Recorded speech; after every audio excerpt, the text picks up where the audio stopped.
Thoroughbred Week with John Henderson is presented by Acti-Statin, Adena Springs, Ashford Stud, Bloodstock Research, Castleton Lions, Central Equipment, Claiborne Farm, Crestwood Farm, Dock Lanes Veterinary Pharmacy, Gainesway, Horse Sense, Horse Races Now, Keeneland, Lanes End, Malone's, OCD Pellets, Old Colony Insurance Services, Pin Oak Stud, Quillen Leather and Tack, Ramard, Sally Horse Fans, Shadwell Farm, and Warrendale Sales. Hello everyone and welcome to Thoroughbred Week, featuring stakes action from Preakness Weekend at Pimlico, including a long shot winner of the Preakness Stakes for Hall of Famers Gary Stevens and Dwayne Lucas. We begin at Belmont Park with sprinting fillies and mares in the Grade 2 Vagrancy Handicap. Glorious View, the 8-5 favorite. Tom Durkin has the call. Wicked pace here in the Vagrancy, and it's Glorious View in front. Spectacular Sky, 3/4 of a length behind in second.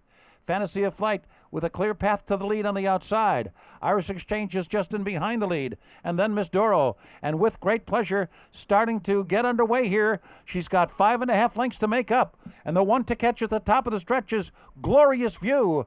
Spectacular Sky now dropping back. Fantasy of Flight. Here comes Miss Doro sweeping 4 wide. With Great Pleasure on the far outside. Irish Exchange down at the fence. Glorious View, a tenuous lead here. Fantasy of Flight right next to her. Glorious View is resolute. Fantasy of Flight, nip and tuck those two down to the line. And here's the finish. Glorious View would not be denied.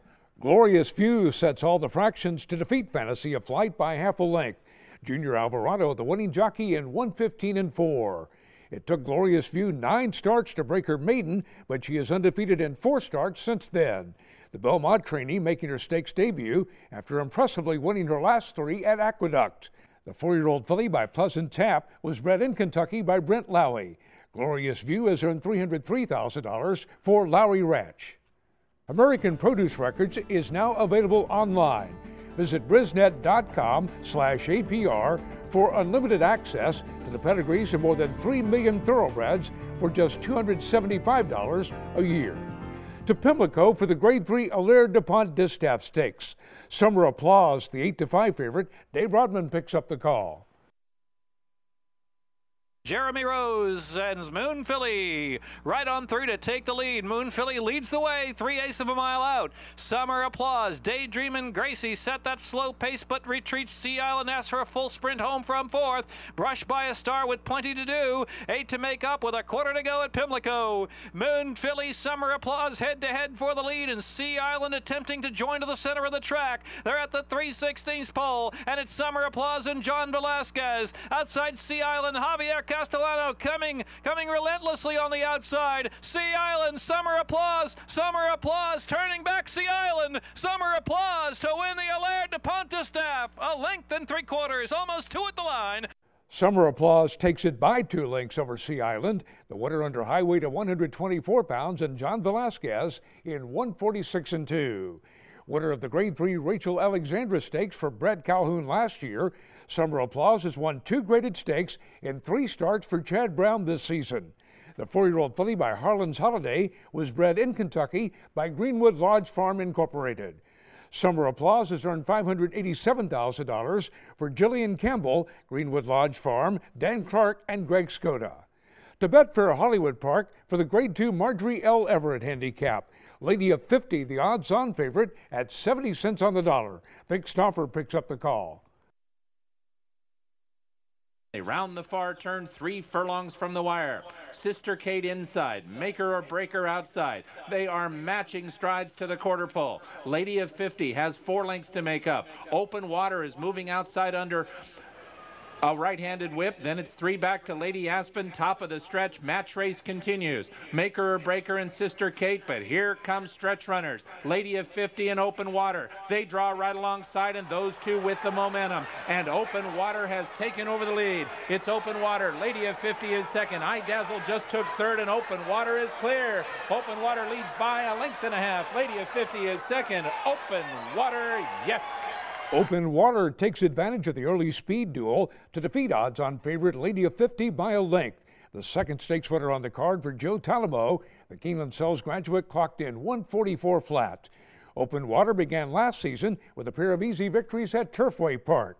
Purchased privately by Southern Equine Stable and Partners, she had been winless in 8 previous graded stakes appearances in Southern California for trainer Eric Guillot. The 4-year-old filly by Include was bred in Kentucky by Overbrook Farm and was a $75,000 weanling purchase from the Overbrook Farm dispersal at the 2009 Keeneland November sale. Open Water has earned $270,000. Watch Thoroughbred Week replays online at tbredweek.com.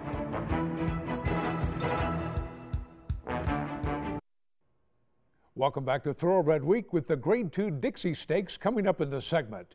Turf Stakes action is presented by BC2A Paste. Reduce the likelihood of tying up with BC2A Paste. Fillies and mares at Pimlico in the Grade 3 Gala Red Handicap. Samatar, the even money favorite. Dave Rodman has the call. 46 3/5 of a second, the half-mile fraction, as they're midway on that final turn, and Pianist has been going the solid pace. Silver Screamer has been prompting from the outside. Hard Not to Like is in third. Old Tune in between horses fourth. Appealing Cat and Prado down to the inside, now switching to the outside for the stretch drive, and still Pianist in front. Pianist was running hard the whole way, still there, 2-length lead from Hard Not to Like. Center of the track, Samatar is leveling off, but just even pace now on the outside. Samatar not quite good enough to get to Pianist. Pianist 2 win it all the way on the turf into Gala Red. Pianist takes the field gate to wire to defeat Hard Not to Like by 2 3/4 lengths. Mike Smith aboard the Keeneland Sells Graduate in 140 3. Front-running winner of an overnight stakes at Belmont Park last fall, Pianist faded to 5th in the Grade 2 Honey Fox Stakes in her latest. The 4-year-old filly by More Than Ruddy was bred in Kentucky by Grapestock LLC and was a $100,000 Keeneland September yearling. The 3rd graded stakes winner of Preakness weekend for trainer Chad Brown, Pianist has earned $300,000 for Hiddenbrook Farm and Dan Zucker. Mike Smith with the Safe Ride of the Week, presented by Sally Horse Fans, the safest way to the winner's circle. To Monmouth Park for the Grade 3 Red Bank Stakes. ZA Approval, the 9-10 favorite. Ken Workington has the call. Midway on the backstretch, and it's Two Notch Road, Shannon Yuski. And Two Notch Road is hounded by Tune Me In on the outside. That's Javier, a close-up third. Saving ground is Mazzano. Good trip for that one, fourth. Hobbs is 3 wide from 5th. On the inside, Bad Debt is 6th. In between horses, and coming on now is Monument Hill past the quarter pole. Finale from the back of the pack begins to roll. Between horses, ZA Approval has 5.5 to make up. 110 3 off of 47 2/2 in the stretch run. It's Tune Me In on the outside. Tune Me In is wearing down Two Notch Road. And here comes ZA Approval on the outside. A big late rally. That one closing in with Bad Debt. And it's going to be ZA Approval. Odds-on favorite ZA Approval by Adina Spring Stag and Ghost Sapper rallies to score by 3/4 over 18-1 Tune Me In, who has a nose on 38-1 Bad Debt. The winner under high weight of 123 pounds, and Joe Bravo in 134 2. Back-to-back graded stakes victories for ZA Approval, who was last seen taking the Grade 3 Appleton Stakes. The 5-year-old gelding was bred in Kentucky by Live Oak Stud and is a half-brother to champion turf horse Miesk Approval. ZA Approval has earned $302,000 for Live Oak Plantation. Christophe Clement trains the winner. Back to Pimlico for the Grade 2 Dixie Stakes. Imagining the 2-1 favorite. Once again, here's Dave Rodman. It's been a fairly even pace, 24-2, 48-1 for the half mile, as the leader still Sky Ring, 11-4 for 6 furlongs, and right there is Humble and Hungry in second. And How Great is sent up by Alan Garcia to the outside. Optimizer looking for a place to go down inside there. Optimizer is saving ground now, asks for run to the inside.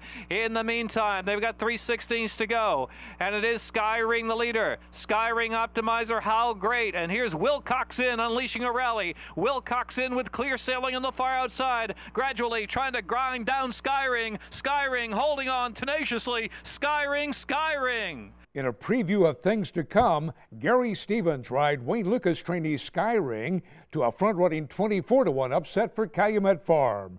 Sky Ring by Lanes and Stag in English Channel, the winner by half a length over Wilcox Inn, with a stablemate Optimizer, also by English Channel, ahead back in third. Time of the race, 1:47.4. Sky Ring gets his first victory since he captured the James W. Murphy Stakes over the Pimlico Turf Course on Preakness Day last year. In his last start, he ran fourth when Wise Dan won the Grade 1 Makers 46 Mile. The 4-year-old colt was bred in Kentucky by Bluegrass Hall, LLC. Sky Ring has earned $424,000. The Lanes and Stallion of the Week is English Channel, who is the third leading sire of his crop by cumulative earnings. On Preakness Day, English Channel sired the first and third place runners, Sky Ring and Optimizer, in the Grade 2 Dixie Stakes.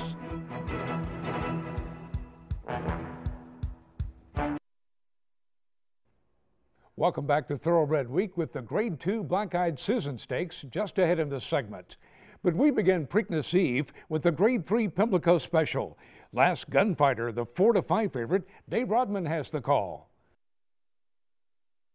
Very comfortable, 49 and 4.5 mile for 8 to Fast to Catch, bounding along from Last Gunfighter by almost 3 lengths.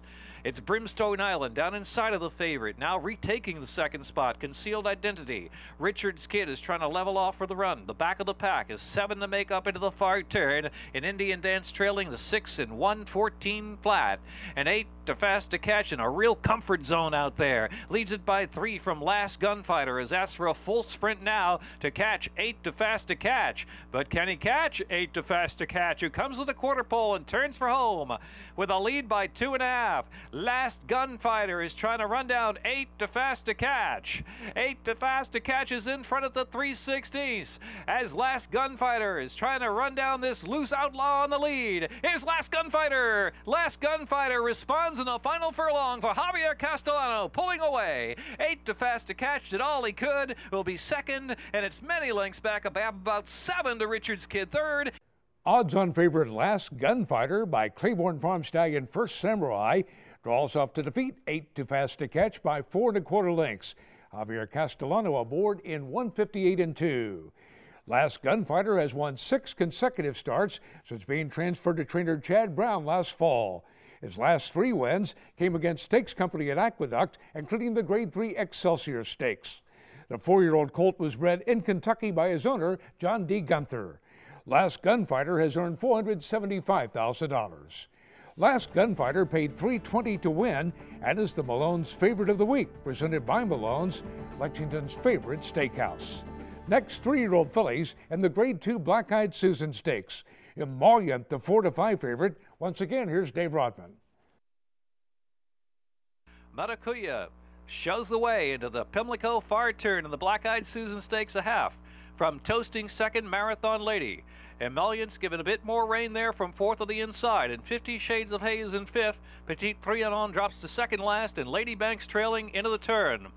Maracuya leading the way, still there by a head. A challenge is coming. Toasting Marathon Lady rolling up on the outside, 50 Shades of Hay. Emollient is ridden along. Emollient's got to do a little better at the quarter pole. 5, 6 off that lead, and lingering to the back of the pack. As a matter of fact, she is not firing at all. Into the stretch, it's Marathon Lady showing the way. 50 Shades of Hay swears up on the outside of Toasting to take second. Here comes 50 Shades of Hay. 50 Shades of Hay. Joel Rosario in full flight on the outside. Marathon Lady trying to dig down. It's 50 Shades of Hay to win today. 50 Shades of Hay runs down Marathon Lady to score by a neck. Joel Rosario riding the winner for the first time. Time of the race, 1:52 and 3. The 28-year-old Rosario has won 15 graded or group stakes this year, including the Kentucky Derby aboard Orb and the $10 million Dubai World Cup with Animal Kingdom. The third winner of the Black-Eyed Susan for Hall of Fame trainer Bob Baffert, 50 Shades of Hay gets her second graded stakes victory of the season. The filly by Pulpit was bred in Kentucky by Windstar Farm and was a $175,000 Keeneland September yearling. 50 Shades of Hay has earned $492,000 for Carl Watson, Michael Pegram, and Paul Whiteman. Thoroughbred Week is presented by Remards, total line of equine products featuring total gut health for total gastrointestinal health of the stomach and hind gut. For further information, please log on to remardinc.com. Time now for the feature race of the week, presented by Keeneland, investing in racing's future since 1936. It's the 138th running of the Grade 1 Preakness Stakes. Kentucky Derby winner Orb, the 3-5 favorite, and the second jewel of the Triple Crown. Here's the call by Dave Rodman. And they're off in the 138th running of the Preakness. And Kevin Krieger says go on Golden Sense right to the lead. But Oxbow is right there with early speed, so it's Oxbow and Gary Stevens in front from Golden Sense, who take back a bit off that lead in second spot and guided to the outside of Oxbow as they push toward the first turn. It's My Lucky Day in Titletown 5 is in fourth to the inside as they round the turn. Then it's Departing. Here is the Derby winner, Orb, who's just off the inside now, and then 5.5 to 6 of the lead. Then back to Governor Charlie with no early speed to offer today. Will Take Charge and Mylute and Rosie Napravnik in the back of the pack there, about a dozen lengths off of Oxbow. Oxbow went 23-4 for the opening quarter. Very reasonable indeed over this fast track in Baltimore. Oxbow in charge, a length and a half. Spied intently by Golden Sense and Kevin Krieger. Orb is now third to the inside. Orb won off that fence on the inside. Titletown 5 makes a push through. Titletown 5 now second. Golden Sense third. Outside it's My Lucky Day is fourth. Orb is back in fifth spot now within 3 of the lead. Departing is sixth, and Departing has now passed Orb as they round the far turn. The half in 48-3, 6 and 1, 13 and 1, and so it's Oxbow to beat 3 furlongs from the line. Golden Sense, it's My Lucky Day. Departing is next in Titletown 5, Mylute and Rosie Napravnik looping on the outside. Orb is struggling just a bit at the top of the lane. Orb is toiling 8 lengths off the lead. They make the turn for home. Oxbow is the leader. It's My Lucky Day. Golden Sense in between horses. Departing is next. Out in the center of the track is Mylute. Orb is far back. Oxbow, Gary Stevens, can he pull it off? A furlong to go. 3 lengths in front. It's My Lucky Day rushing on the outside to try to make a race of it. It's Oxbow, and D. Wayne Lucas. Trainer D. Wayne Lucas, a 6th win. Gary Stevens, 3 Preaknesses. Hall of Famers Gary Stevens and D. Wayne Lucas team up for a Preakness shocker as 15-1 Oxbow by Adena Spring Stag and Awesome Again scores the front-running upset by a length and 3/4 over It's My Lucky Day. A 1-2 finish by Keeneland Sells graduates. Oxbow clocked in 157-2, a 112 brisk speed rating. Oxbow captured the Grade 3 Lecomte Stakes by 11.5 lengths in his 3-year-old debut, but he had been winless in his last 3 starts and was coming off a 6th-place finish in the Kentucky Derby. He's the 3rd winner of the Preakness for 50-year-old Stevens, who returned to riding in January after 7 years on the sidelines. And a record 14th Classic victory for 77-year-old Lucas, who started the run with Codex in 1980, his first of 6 Preakness winners. Oxbow is the 8th winner of the Preakness for Calumet Farm, but the first since Brad Kelly purchased the historic farm a year ago. Oxbow's bankroll stands at $983,000. The colt was bred in Kentucky by Colts Neck Stable and was consigned by Burleson Farms to the 2011 Keeneland September yearling sale, where he was purchased by Bluegrass Hall LLC, Eddie Kane agent, for $250,000. The 21st Keeneland sold winner of the Preakness Stakes, Oxbow, the Keeneland Sells graduate of the week. We'll have Memorial Day Stakes action from Belmont Park, including the Grade 1 Metropolitan Mile and the Grade 1 Ogden Phipps Handicap, along with the Grade 1 Gamely Stakes from Betfair Hollywood Park next week here on Thoroughbred Week. Thoroughbred Week with John Henderson has been presented by Acti Staten, Adena Springs, Ashford Stud, Bloodstock Research, Castleton Lions, Central Equipment, Claiborne Farm, Crestwood Farm, Dock Lanes Veterinary Pharmacy, Gainesway, Horse Sense, Horse Races Now, Keeneland, Lanes End, Malone's, OCD Pellets, Old Colony Insurance Services, Pin Oak Stud, Quillen Leather and Tack, Ramard, Sally Horse Fans, Shadwell Farm, and Warrendale Sales. Online at tbredweek.com.